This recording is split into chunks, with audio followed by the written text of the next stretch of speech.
There's a famous story about Harry Truman when Dwight Eisenhower, the general of the Allied forces responsible for helping to win World War II, very celebrated general, tough guy. Harry Truman said, poor Dwight. He's going to come in and say, do this and do that, and it won't get done. He's going to be so incredibly frustrated. Lots of presidents have talked about how constrained they felt, how boxed in they felt, how locked in they felt, how administratively tied down they felt. And you had presidents who literally would put people like Joe Biden in charge of dealing with waste, fraud, and abuse. And nothing happened until this president. I've never seen any president more determined, more locked in, more energetic, more focused, more in command and control of his own party. I would also say, as a Republican, more in command and control of the media. The media, of course, despises him, but look at what's happened. I'm in Los Angeles. Left-wing LA Times. They have a new owner who's not a conservative, not a Republican, as far as I know, not a Trump guy. But after Trump's comeback victory in 2024, he has changed the editorial page of the LA Times. Before the election, he stopped an editorial that was going to endorse Kamala Harris. And the head of the editorial page was so angry, quit. Same thing has happened with the Washington Post. Jeff Bezos, the owner, has now changed their policy, their editorial page policy,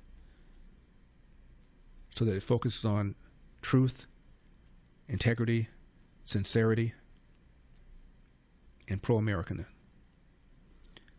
And I believe the head of the editorial page of the Post went to him and tried to talk him out of it. He said, I own the paper, and he quit.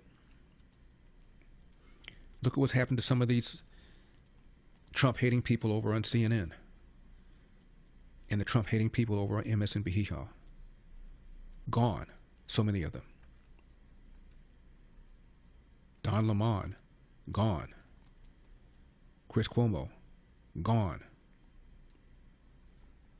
Chuck Todd, NBC, gone. Joy Reid, MSNBC, gone. And those are just the ones I can think of off the top of my head. Jeffrey Toobin, who famously took out his Toobin on a Zoom call and got rehired. All is forgiven. Well, he's now gone again. This is the Trump effect on the media. The media, their approval ratings, all-time low. You know what else? The approval ratings of the Democratic Party, all-time low. James Carville said, I just sit back, wait for his number to fall. They're going to fall. They're going to fall. They're going to fall. Well, they haven't fallen. It hasn't happened. His approval ratings are as high as they've ever been. By some polls higher. It hasn't happened. And the man does not sleep. After I ended my brief presidential run, as I told you, I ran because I wanted to emphasize the issue of the epidemic of fatherlessness, that we need an amendment to fix spending to a certain percentage of the GDP, otherwise government gets bigger and bigger no matter who's in office.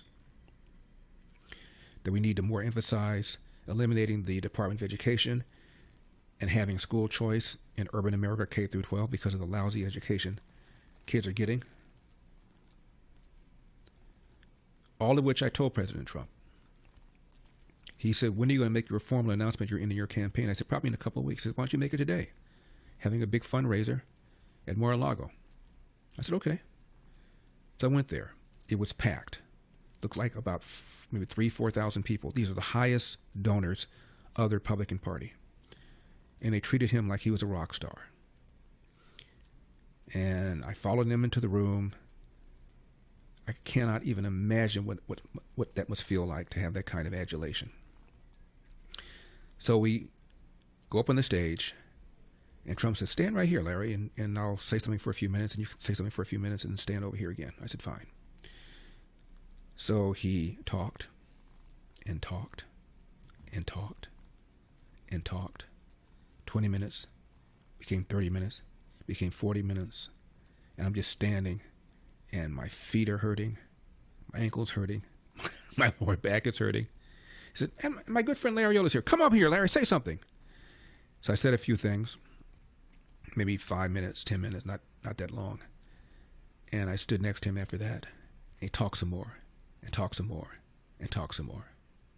And then we left the stage, and he bounded off the stage like he was a teenager. And I shuffled off like I was Joe Biden. I've never seen anything like this man. And even if you hate his guts, I hope that you can appreciate his level of commitment, his determination, and the things he's endured. 2 impeachments, 4 or 5 criminal indictments. The one in Florida has now been dismissed. The Alvin Bragg one is ridiculous. It will be, in my opinion, ultimately overturned. The Letitia James one, where she somehow claims he owed $300 million because lenders who were not cheated, who got their money back plus their interests, were somehow lied to. The Fonnie Lewis one, done. And the man kept right on going. It would have broken a lesser human being. Thanks for watching these clips from The Larry Elder Show. If you enjoyed this content, be sure to subscribe to my channel and hit the bell icon so you never miss a moment. More thought-provoking discussions are just a click away, so stay tuned, and we'll see you in the next one.